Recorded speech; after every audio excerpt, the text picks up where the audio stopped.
And then when she went to her local place to get that she's already paid for, she did not feel comfortable. She met a nurse. She didn't like the nurse. And she's like, you know what? I don't feel comfortable with this. I'm not going to go through with it. And then they would not refund her the money.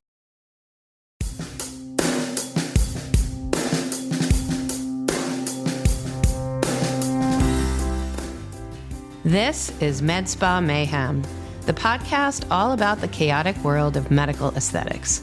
From Botox to lasers to IV bars, learn how to tell real versus fake, legal versus illegal, and safe versus potentially deadly. Hear the crazy stories inside the med spa world and find out what questions to ask and how to spot the people cutting corners. I'm your host, Dr. Kate D. Together, we explore the wild west of medicine that is the aesthetics industry.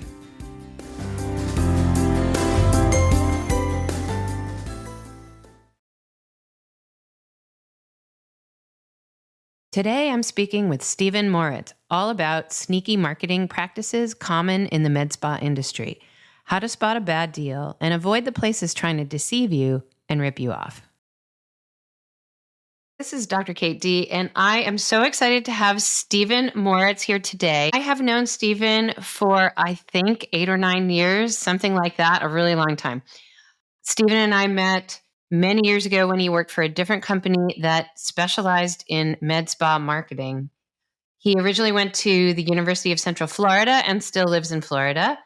He now, for the last couple years, has been the manager of a medical spa, and it's called New Sculpt Aesthetics and Wellness. Thanks so much for being here, Stephen.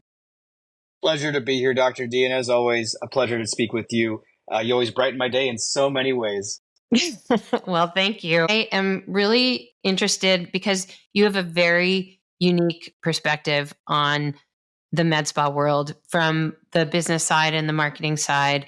And I've known you for a very long time to be a man of integrity and humor. So I'm really glad that you're here because the marketing of medical spa services is so all over the map in terms of what it promises and what it delivers. And I think it's a really great topic. From my point of view, it seems like there are two very opposite approaches to marketing. And my approach has always been to just be me and be educational and talk about what things do, what things don't do, what I've done, and what keeps my skin looking great. And my goal is to build trust and build long-term relationships. And I'm not a big salesperson. And if people decide they want to do something, great. And they may not do that for years. I have seen people who, they come back a year or two later and they're finally ready to do something, which is great. I'm just happy to make sure people know and trust me. But it seems like in the industry, there's a massive effort to just, drench us all in med spa marketing and fill us with glitzy images and try to get as many people through the door as possible. What do you think? Can you comment on, that approach and what really works and what doesn't? That's all of this is good stuff because, for me, I'm constantly considering how I can bring more visibility to our practice. I think every practice really says to themselves, especially up and coming practices that are not at that level where they've been established for decades and decades, right? And they say, I've been there, done that. I would say the majority of offices in this space, they're really trying to get market share in their areas and really bolster and build an audience that continues to bring them more patients to convert, hopefully. But the biggest thing I feel and what works really well for us is the education. We don't ever really take the approach of being too salesy. And you mentioned something a second ago. You may have not noticed it. You said, I'm not a salesperson. I'm not a salesperson. but I think maybe you correct me if I'm wrong. I mean, I personally, when I speak with clients or patients and we talk about the treatments that we offer, someone says, hey, you know what? I'm interested in XYZ, skin tightening. I have some laxity, I have wrinkles. I want some body contouring. My staff is the same. We typically just talk about, just like we're talking now. It's like, okay, what are your goals? Like, what do you see when you look at yourself? And how can we figure out a path of success for you in the context of the treatments that we offer? And if you have that conversation, you can, and you mentioned build trust and have a moment to educate that patient, the side effect of that ends up being that, someone's really excited to end up moving forward with that treatment. And I think that's really powerful. I think the majority of our patients would say that from the moment they first contacted us, whether it was via phone, maybe they walked into our office, that they felt there was a level of love given to them. And I think that's really something that many practices could learn. I think a lot of practices maybe open doors and they lose sight. They're chasing profits when you should really be chasing just building strong relationships with your patient base. Because if you do that, word of mouth isn't dead. I don't care what anyone says. And as a digital marketer myself, I think it's so critical that we take that time to build those community networks, to build trust with the existing patient base, because people will talk. Our patients talk and they tell our friends and family, there's nowhere else to go. You better come right to us. So we do very well with that. Hopefully that answers that question. But that's kind of our modus operandi. We like to think of ourselves as building, familial kind of bonds in a sense with our patients to make sure that they understand that we really do care. We care about their education. We care about their results and everything in between. So I consider myself not a salesperson, but primarily, number one, a doctor, and number two, an educator. And number three, I'm really basically a science geek. And I think over the years, I've gotten pretty darn good at being able to explain pretty complex medical, physiological things in a way that people can understand it. And because I think it's so cool that, I just kind of love this stuff. And once you explain it to people and they understand why some things work and why other things don't, and why some things do one thing and not the other, then they get enthusiastic about it too. And a lot of times, I've known you a long time, but you're a lot younger than I am. A lot of times people will say, I'm actually 50 years old. I just get a lot of talks you and just a lot look of filler. fantastic. And somehow people think I'm in my 30s, but in reality, I'm like pushing 60. Right. So and me too. No. So I am 56 years old and I have going no on filler, 30. zero filler in my face, but I do have pretty good skin. And I have a lot of people who go, well, okay, like, what do you do? And I'll just do that because, you've got good skin. I wear no makeup. So what you see is what you get. But, so I think that is really, that's my role. And since I'm the doctor, it's my practice and, that's what I want to do. And when I first started in this business, I met another guy who was a business guy who owned med spas. And he told me that 20% of his budget at least was spent on marketing and advertising every month. And that in order to get, $100,000 revenue, he spends $20,000 on ads alone. And I was blown away by that because had no money at all. and I was just like, my marketing budget's like 1 to 2%. I don't do that. And I really got confused because in that, if you look at the practices that have Facebook ads that are just out all the time, they have to be driving 100 new people every month or more in the door, and they must convince them to spend money, right? But if you need that constant influx, then you must not be retaining that person. So they must, get one thing, maybe because they bought it ahead of time or something, and then they walk out the door and they don't come back. And so I really feel like one of the indicators of a practice that's probably not the best is how much, blanketing of ads they do. Do you think that that's true, or is that maybe not accurate? So it's kind of nuanced, and I do spend quite a bit of time, interfacing with other practice owners and other thought leaders in the marketing space for this industry. And, I agree that if a practice is constantly trying to find new leads and they're not able to retention is weak, it kind of is symptomatic of deeper underlying issues within the operation of the business, whether it's because of just mismanagement, whether it's because of poor results from the actual treatments. But I think the bigger thing, in my personal opinion, and I think I've heard others in this space agree with this, is that you get a lot of leads, but what's next? What do you do with those individuals? And I think it goes back to what I was saying. It's if I call a practice, say I get like you said, 100 people. Let's use that as a metric, as a number, right? It sounds like a lot, but if you're a big practice or multiple locations, that may not be a lot. But let's just say 100, and I've got 100 leads that are contacting me through my, say, Facebook campaign. Maybe they're calling, they're filling out forms, or combination of both.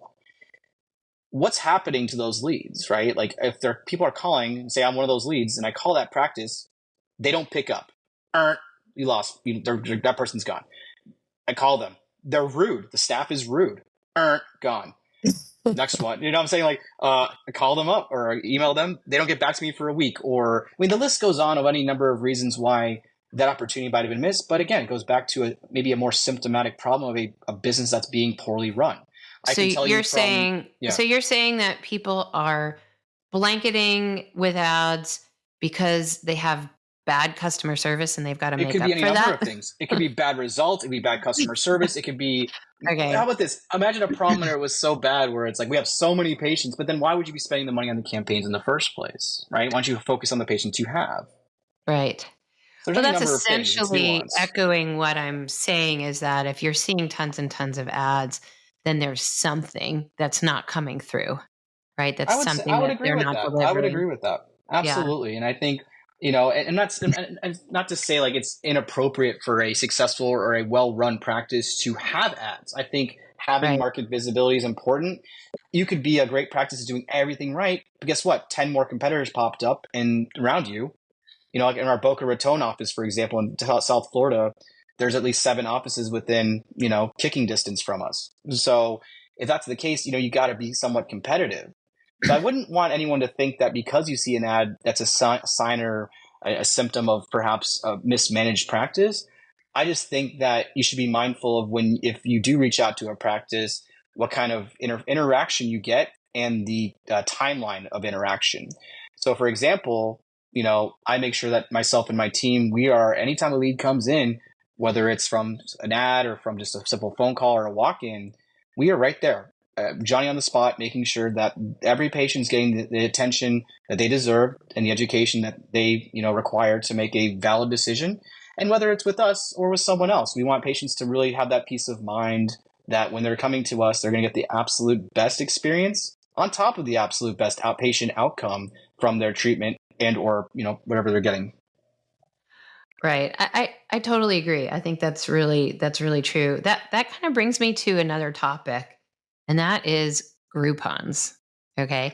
I'm really curious to know your I can't help but laugh. Your I'm so take sorry. on Groupons. I'm going to derail this real quick.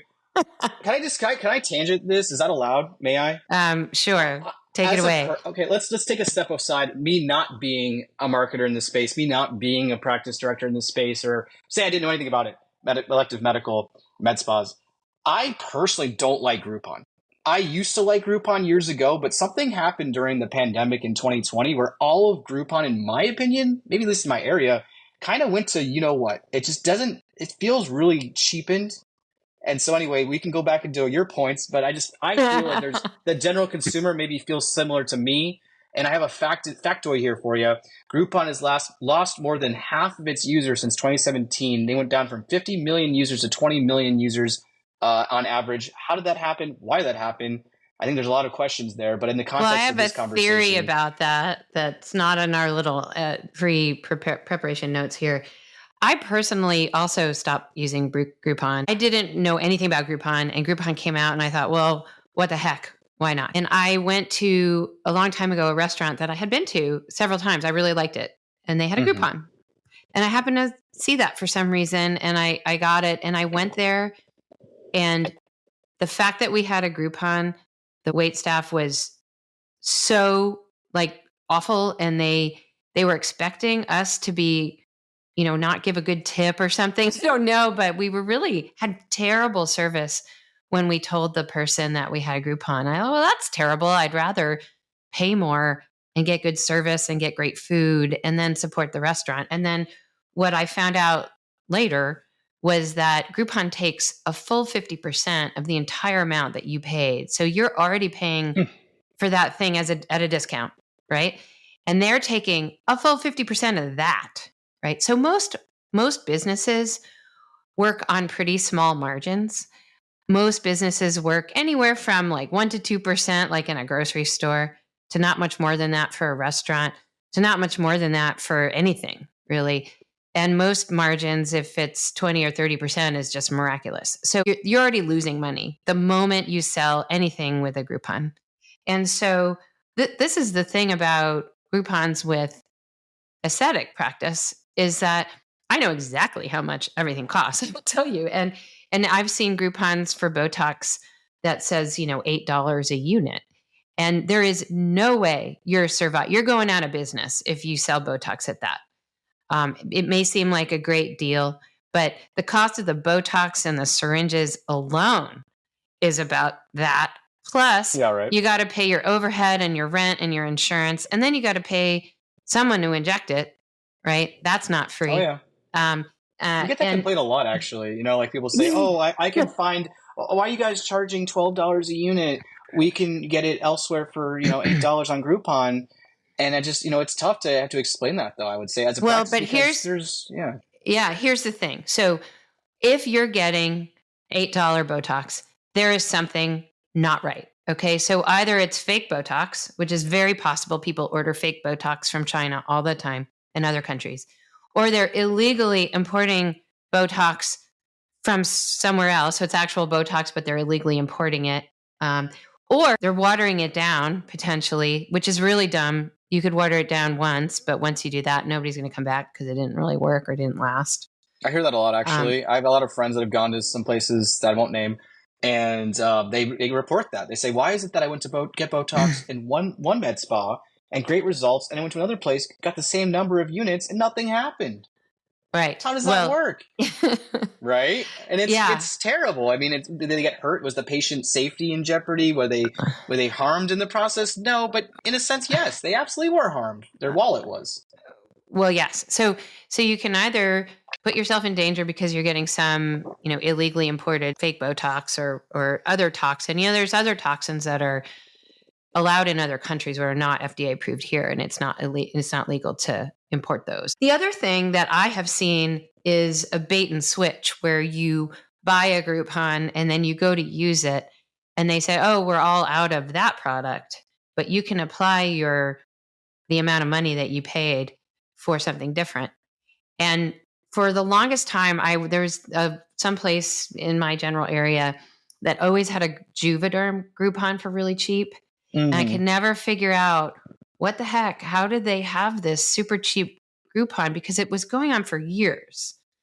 And then one day, the Allergan rep, so Allergan's a company that makes Juvederm, and the Allergan rep was in my place, and I was like, how did they do that? How did they, do they have some secret that I don't know? And she said, "Oh, that place hasn't purchased Juvederm in years."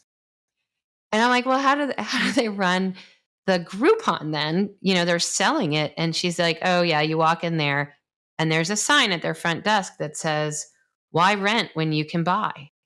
And they upsell every single Juvederm Groupon customer to Bellafill.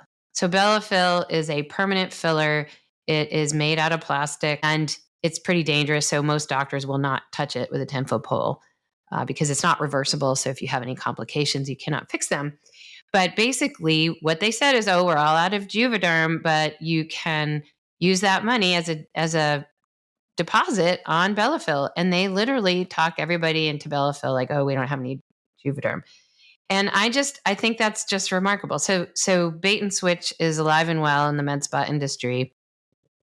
First of all, when you told me that story before, I was just like mind blown. I thought I heard everything, but just in the context of for what we do at our offices, there's no way in heck. If we were out of something, the first thing we would do is be transparent with our patients, because again, going back to what we started off with, building these lifelong, hopefully, relationships with our patients is so critical, right? I feel that if you like where you go, it's no different than going to your barber, right? Your hair salon, and that you're going to get a great experience, and you trust them, and you have a great conversation. "How are the kids, Stacy? Hey, Jimmy, how's the fam? How's your job doing?"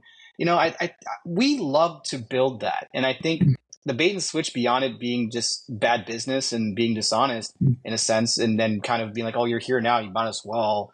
I just feel like those types of operations just don't last, right? It's just no way. I think the average patient, consumer, however you want to call it, we know better. Deep down, something's wrong. Something resonates within all of us. It says, "I don't feel like this is the right place I need to be." And so I think not only is patient safety, obviously, and you can agree with this as a doctor, my dad was a doctor, patient safety, this is drilled in my brain from day one. Patient safety and satisfaction is paramount. But what if there's something more though? Just being like happy, like being comfortable and trusting. Like that's also very much important to this. So Yeah. I hate that this is actually a thing. I'm sure there's a lot of more to that. I've seen similar things where, certain practices, they'll do something similar with talks, right? Like, it's like, hey, come get the Botox. Oh, it's actually Xeomin. It's the same thing, right? Well, you can work okay, but I mean, if you are promised one thing, you can't switch it up. You really can't do that. There's probably some Well, legalities to it. well, right. But also a lot of places. So Xeomin is cheaper than Botox generally. There are 5 different toxins FDA approved in the United States. And unless somebody is showing you the vial before they draw it up and inject it in you, then how would you know that you were getting Xeomin or Botox or any of the others? You would have no idea unless somebody's showing you the vial. Now, do I always show the patient the vial? No, but I'm mixing it up right in front of them. I imagine you do some performance, like, here it is. Voila! Look at this. Yes. This is the box. I open the box. I take the syringe and inject it. Here it is. You see, it says Botox by Allergan. Well, then maybe by I Dr. should be D. doing that. I don't actually do that, but that's probably a great idea, especially if we're recommending for patients to ask, what are you putting in me? But I think that if you are getting super cheap toxin, really the likelihood of getting real Botox is unlikely. So I wanted to ask you, do you guys do any Yelp ads, and do you think placing ads on Yelp is helpful? We do not do Yelp ads at this time. I will say, though, having directory listings is important for SEO. So being listed on Yelp, being listed on like wherever else online. If you have a marketing agency, make sure that your address is current and all your contact information. That's great for SEO. As far as running ads on Yelp, I really haven't heard anything either way. And I feel that your better ad spend, if you're going to spend money on anything, is probably best spent on either Google ads or more likely than not, probably for a med spa specifically on social, being Meta, right? Facebook, Instagram ads. I just, Uh, have from you my ever personal seen? experience, yeah. Well, I'm just curious because when I first started in the business over 9 years ago, I looked at who the competitors were, and there was one that had just some pretty bad reviews, and there was a woman who posted a picture of herself that was kind of bruised up, and it didn't look very good. And about 6 months later, that place started advertising on Yelp, Mm-hmm. and those pictures were gone. The reviews were better, and I was dumbfounded. I was like, wow, well, okay, that's interesting. And the way you can tell that somebody's advertising is because if you do not advertise, Yelp will serve up your competitors on your business page, and it'll be a very minimal listing, and it'll show all your competitors instead of you. Well, not instead of you, but in addition to you. Whereas if you do pay them money, then your competitors disappear, and then it cleans up, and then you can control all the pictures on there. And I don't think How many that. patients do you think are finding you directly through Yelp, though, Well, it's a really as good opposed question. to Google? I think that Yelp is, at least in the Northwest where I am, still pretty strong for reviews. And I think that almost everybody is reading reviews before they come. And I would say that the 2 sources of reviews are Yelp and Google. And it used to be that Yelp was much stronger than Google. Google's grown massively on that side since then, but I still think a fair number of people are reading reviews on Yelp. And Yelp has very, very strong SEO. So for people at home, It, SEO yeah. is search engine optimization. And what that means is when you search for something, what do you find? And when you have a bunch of Yelp listings, or if you're a top provider on Yelp, and blah, blah, blah, you'll have several Yelp related listings when someone searches for you or your services. So I don't like Yelp at all. When I first started in the business, I had a person who had been harassing me before I even opened the business. And no, it was terrible. It was absolutely terrible. And this person right after I opened, put on a 1-star review on Yelp and said some very personally nasty things. And because of some of the things they said and some of the things they put in their Yelp profile, which they created specifically to do this, it was clear that I knew who this was. And ultimately I flagged it, and it got taken down because the person didn't actually claim to have been to my business. They just said mean things about me. It was pretty upsetting at the time. But then, so that was when I first started. It was ages ago. It was What over year 9 was years ago. this? This would years have ago. been The only 15. reason I asked that question is because I know, like, first of all, I used to love Yelp. Like, I'm a big foodie because I'm a weird one, and I love to eat, and therefore I need to get on the semaglutide. Just kidding. No, I loved Yelp in the beginning because it was amazing for restaurants. Like, trying to find the new one. I would write reviews for places I'd visited. But you're right. As time has went on, I think the same thing that, like, say, the Better Business Bureau and many other platforms have fallen victim to is the pay to win model. Yes. And I think the parity that existed previously is now gone, where, as consumers of anything, whether it's med spas, restaurants, your mechanic, whatever it is, if you know that a business, if they have a bad review, can pay to have that review maybe moderated or even removed, or have your competitors blow out someone else because they outpay them. That's a you challenge. Can't do that. Well, interestingly, you can't do that with Yelp. They will not remove reviews at all. Like, they really won't. Only if they violate Yelp rules. Because I know, like, Google, I always tell everyone, like, Google is everything, because you can't buy Google. There's no pay to, I mean, other than Google ads and stuff like that. But if anyone, I would say, based on my experience in digital marketing for the elective medical space, we're seeing, like, 80-90% of searches in any given area for med spas, specifically, if not everything else, being done on Google, right? Yeah. And so the point I'm trying to make here is not that Yelp sucks. No, the point is that Google made a concerted effort watching these platforms like Yelp, like whoever else, kind of, like, dominate their SEO. And so Google said, hey, we want to, force people to use our Google My Business listings to monetize that, in a sense, to run ads to that.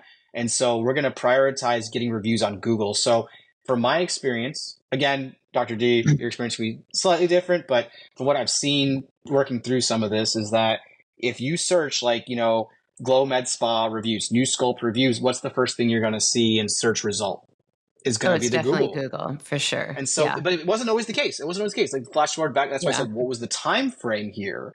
And you said, like, 7, 8, 9 years ago, a decade ago, I would have agreed. I would have said, yes, absolutely. You need your Yelp is so critical. Like, take everything Yelp says, make sure you listen to that. Nowadays, Google is what I take most my information from. I'm trying to find a new restaurant, a place to go, a vacation, so on and so forth. Well, that's a good segue into Google ads. So what kinds of things have you seen with Google ads that are either good or bad? Okay, so this is actually perfect timing, Dr. D, because when Google ads go out from any practice, the message is so important, and we hear when sometimes the message is dishonest, let's say. And I'm not going to mention any names here. I'm just keep it on the straight and narrow. But the point is, we offer something called Cool Sculpting Elite, which is FDA approved. It's also made by Allergan. Dr. D mentioned that. Botox, same company. Owned by them. It's a non-invasive, non-surgical fat reduction, fat freezing technology for body contouring. So we had a patient come in not too long ago, and they said to us, they came in for a consultation. They said, hey, you know what? I want to lose some of this stubborn fat on my abdomen, and I've tried everything. I've tried diet, exercise, want to lose a little bit more, and look my best. Okay, perfect. He says, after the whole consultation, this patient was very excited and ready to move forward, hopefully. But then goes, okay, now what's the price? So patient, we give him the quote, and he goes, wow, that sounds like a lot of money. I got a quote from this other place that was a massage, I won't say the name, massage place, and they have something similar that's much cheaper. And we're thinking, okay, well, what could this be? I mean, there's no way this massage place without a medical director is able to use this technology without medical supervision. What is this? Do some research. They were using something called cryoskin, which was being marketed on Google Ads by this massage place. And if you search Cool Sculpting in their name, the word Cool Sculpting came up in the ad. But when you clicked on the actual ad, it redirected you to their, quote, cryoskin. So it said Cool Sculpting, bait and switch, cryoskin. Right. And on that page, it talked about all this stuff, how it was exactly the same. It does the same effect. They have some before and afters. This is not FDA approved, nor is it physician supervised, but they're leading people to believe that it's the same thing. So yeah, there are a lot of cheap knockoffs and that are nowhere near as good and totally illegal to offer. Absolutely. Much less having a non-medical place offering I'm just a scared medical of procedure what illegally. happens if something goes terribly wrong. There's a reason why FDA clearance exists, right, Dr. D? Absolutely. I have a whole other episode dedicated to that's the next one.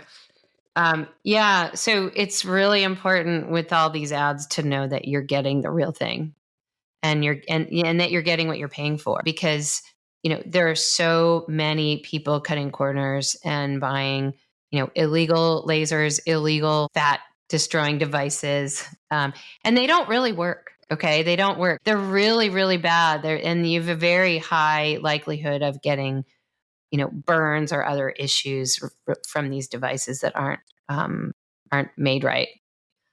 I think it's really important to touch on that, though. I mean, the whole point of all of this conversation is to what? To be mindful of how to kind of, as a patient, kind of look for some red flags. I think it's more about asking the right questions as a patient. And I talk about education so often. At our med spas, we really do that, take that extra step to educate. But I think as a patient, it's important to ask the right questions. And if there's something that doesn't seem quite right, or it's painting a picture, it seems like I'm going to this massage parlor to get this treatment that's normally only found in a medical spa. Maybe there's questions I should maybe ask there and say, what is the efficacy of this? Does it have clinical studies around it? Is it FDA approved, right? Is it safe? Yeah. And if those questions can't be answered, it's a tough sell, I feel, What happened with that patient? Were you able to explain it in a way that he understood, or did he go? It came down to price. And it was thousands of dollars less because this was an equipment technology coming from China that has, who knows what it is. I mean, sure. How about this? I'm going to start a med spa tomorrow in my bathroom with my bathtub full of ice and sell it as Cool Sculpting. Well, that sounds crazy, but believe me, all this stuff is happening out there. People are just opening up places and pretending that it's real, pretending that it's a real medical spa, and they're buying stuff. Yes, yes. I was an earlier podcast that I had a conversation with another doctor, and we talked about all the laws that are being broken. And it's so hard. How do you know when you walk into a place that place is illegal? And one of the things that you have to do, I'm going to say this, and my audience might even be getting sick of hearing me say this, but if you do not see a doctor or a nurse or a PA who's working with a doctor, then that place is operating illegally. That's the thing, is when you see an ad on Groupon or Google or anywhere, and especially if it makes you pre-purchase, like at the moment with the ad, right? Then they've kind of got you. I don't like that. Again, I'm going to tangent this again. I am so sorry. You're never going to invite me back to this again. We don't like to do too much of that. We never do it. Like the pre-purchase now, buy now. Right. We love to spend the time with you as the patient to understand your needs and goals before we sell you on anything, because we don't like to think of it as selling. Right. I think that's actually a really great take home. So one take home is, if there is any upfront purchase, do not do it. Okay. There's no such thing as a deal that won't exist if you actually made a real appointment with a real place. So if you make a real consultation and find out about the service and find out if that's the right thing for you, then that deal will be available for you. So there's no urgency, and there's no reason to pull the trigger and buy it now, because otherwise it's going to go away. If that's the case, they are basically stealing your money. I kind of wanted to talk about social media a little bit. We really do not do any advertising on social media. So I'm curious to know whether you guys do any. And if so, what do you emphasize? Yeah, so we do a little bit just for kind of just brand awareness, especially in Boca Raton, where there's just so many offices around us. We run more like kind of these brand awareness campaigns, letting our Mhm. patients know that we have these types of treatments, right? We have injectables, we have Right. the body contouring. One thing we do steer away from is like these budget brand discount promotions you might see, where it's like, oh yeah, like again, Botox, like, $6 a unit, blah, blah, blah. We like to focus more on the value of the treatment rather than the discount of the treatment. Yeah. So if anything, we're going to advertise more package pricing. If anything, if we had to pick, like, say, one number, we would typically try to steer away from that. But packages, you bundle and you save, right? So what that does is it creates value for the patient. It also creates value for the practice because we want you to come and be successful and have a great outcome. And the more you buy, the more you save. That way. So Yeah, I think that so we have a social media presence, I would describe it as.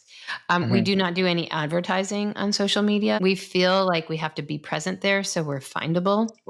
And we mostly focus on educating people and then also letting the people know what services we have. And if we have a monthly special, usually we have some kind of monthly special and we'll post it on social media and we'll post that on a Google post and we'll post it on our website and just like, this is what we're doing this month. We don't do any ads. And I think that the important thing as a consumer to keep in mind is that if anyone is advertising something that's requiring you to purchase it sight unseen, this is the practice of medicine, and that is probably a scam. Okay. Amen. um, yeah.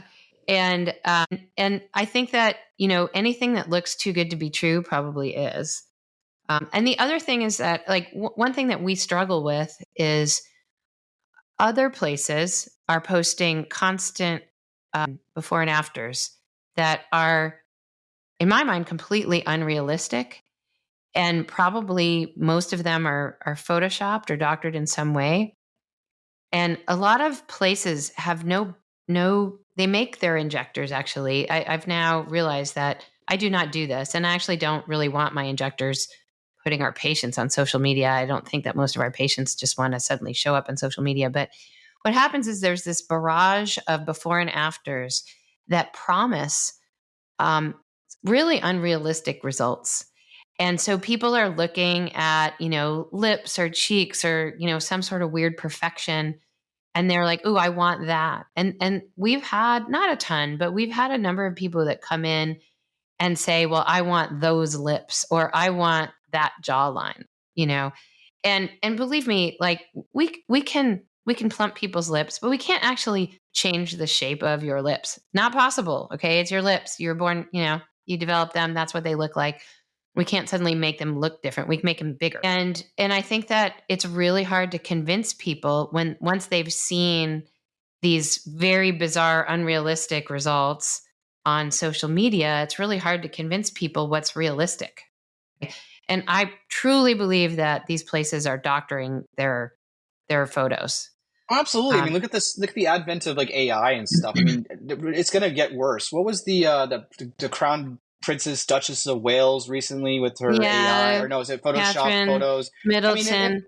I if hope she's okay, royalty by is the way. doing this stuff, I hope she is too. But she must learn a lesson that if you're going to doctor your photos and you're in a public space, you got to be prepared for the blowback. And Well, my and so guess for is she us, didn't yeah. doctor her photos personally. I mean, I'm sure she's got a whole team of people to do that for Yeah. her. So the But interns, fire the interns. No, for us, like, we, first of all, we never Photoshop nothing. If there's imperfections, that's part of the I know we process. I mean, absolutely do not either. Absolutely do not. because I think Um, for us, like, it's realistic expectations. But I mean, okay, any celebrity, Kardashian, I think you mentioned somewhere, Angelina's jawline, Kylie Jenner, yes. these beacons of perfection.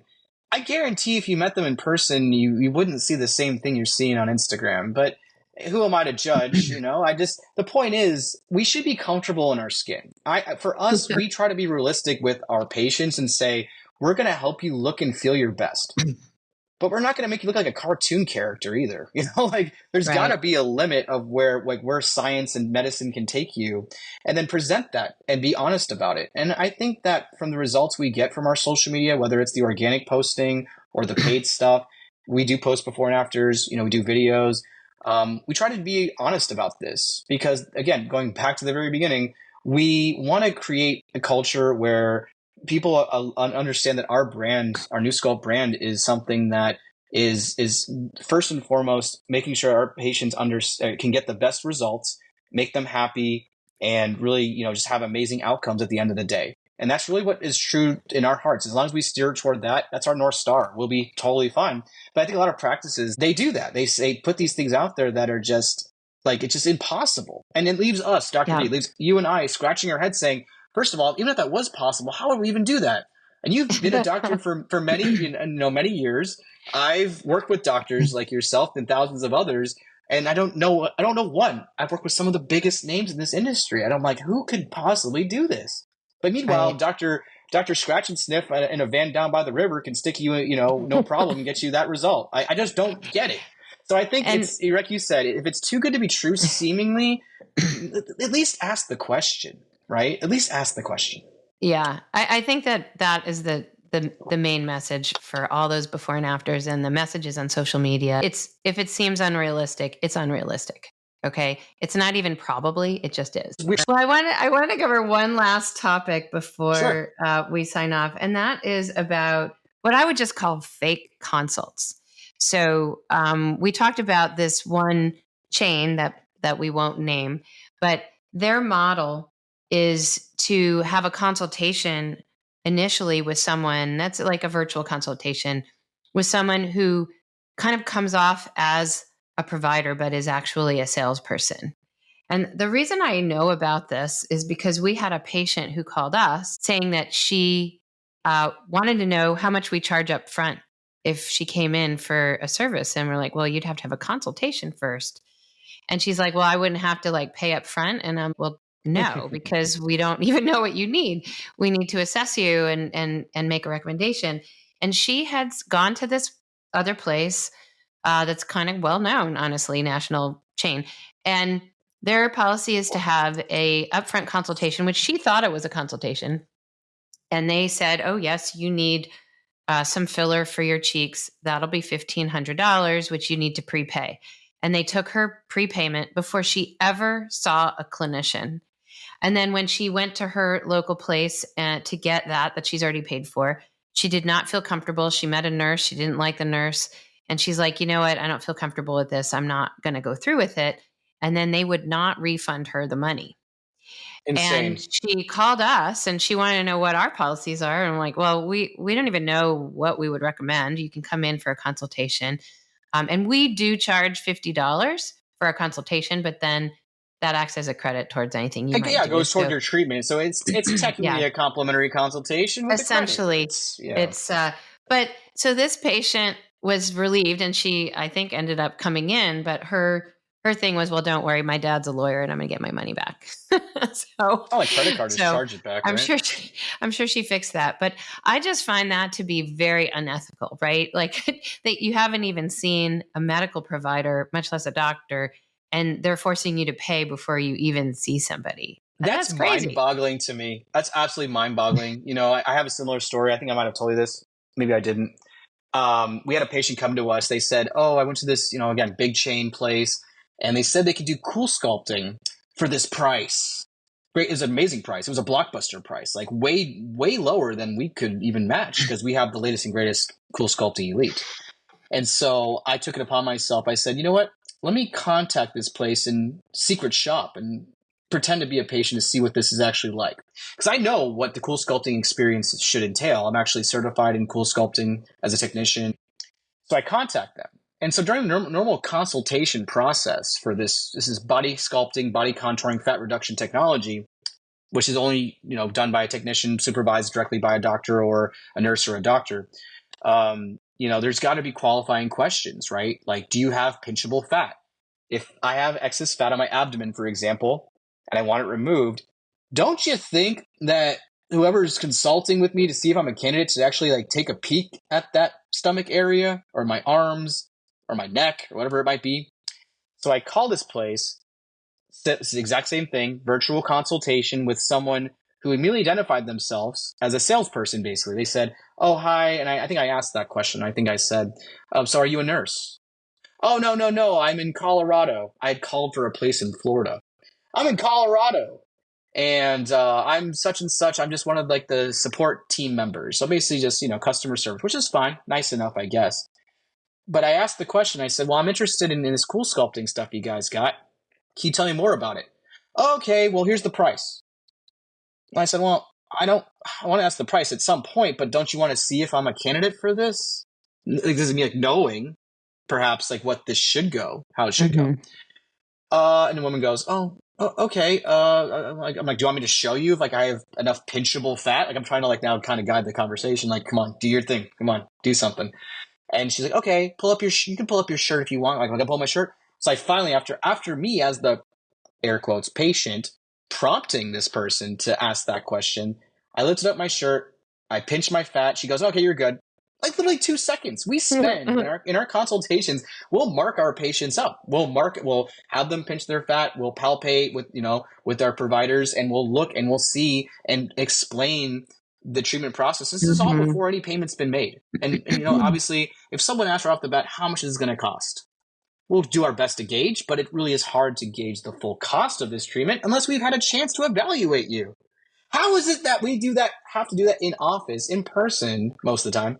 And I'm calling this other place, and they're taking 2 seconds to determine without me even lifting a clothing item to about the same way I'm sitting here right now. You can't see more than my face, perhaps, on this camera. How would this person be able to identify whether or not I was a candidate? So the problem I have with a lot of these places is that they just don't take the time to care. If they basically just want your money immediately. Totally agree.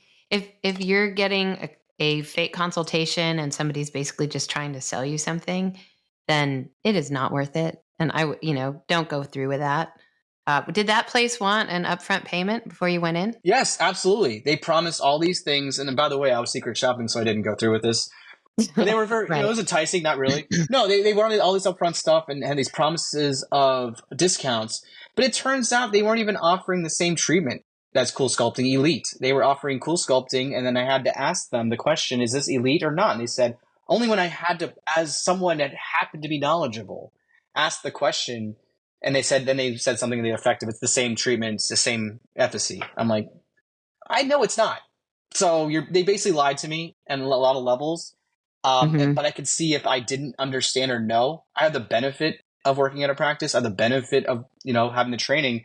But I can only imagine everyone else that's being kind of swindled out of their pocketbooks because it's just they're kind of bold-faced lying. It's really unfortunate and terribly unfair.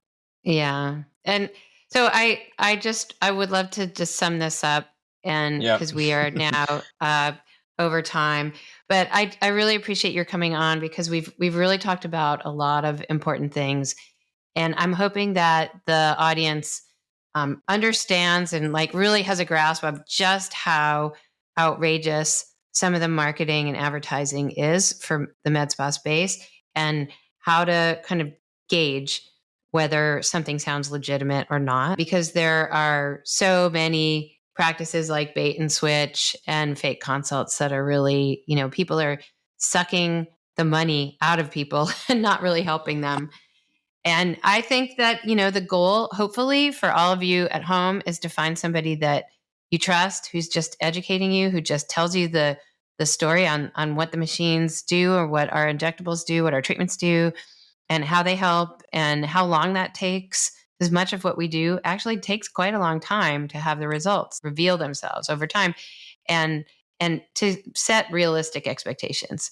So I hope that you've learned something at home. And Stephen, I really hope you come back sometime. It's been great talking with you. I hope you have me back. I know I'm all over the place. I try to keep it fun, but sometimes you might tell I get a little bit serious because I'm not sure, but I'm sure it does to you too. I get frustrated when practices are not doing the things that we know to be true that help our patients have the best results and bring that education and bring that, that ultimate outcome of just peace of mind. So thank you so much for having me today. it helps me speak my mind finally and let others know that there are practices that do care. And we try our best every day to make sure that you get Absolutely the best are. results. Yes. It's just a matter of trying to find that practice. Well, thanks so much, Stephen. We'll be back really soon. If you have a question or a crazy story of your own that you'd like to hear on Med Spa Mayhem, contact us through our website, medspamayhem.com, or check out our contact information in the liner notes. If you learned something today and like what we're doing, please give us a 5-star rating and read the book. Med Spa Mayhem is coming out June 11th, 2024. The link to pre-order is available on medspamayhem.com.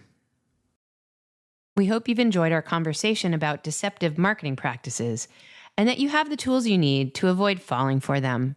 And remember, you can always just walk away.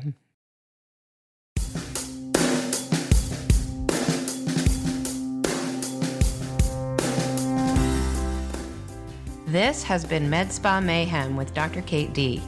We are so grateful you're listening, and we hope you've learned at least one fun or possibly disturbing fact today. Don't forget to subscribe and leave us a 5-star review. Oh, and read the book. Med Spa Mayhem comes out June 2024.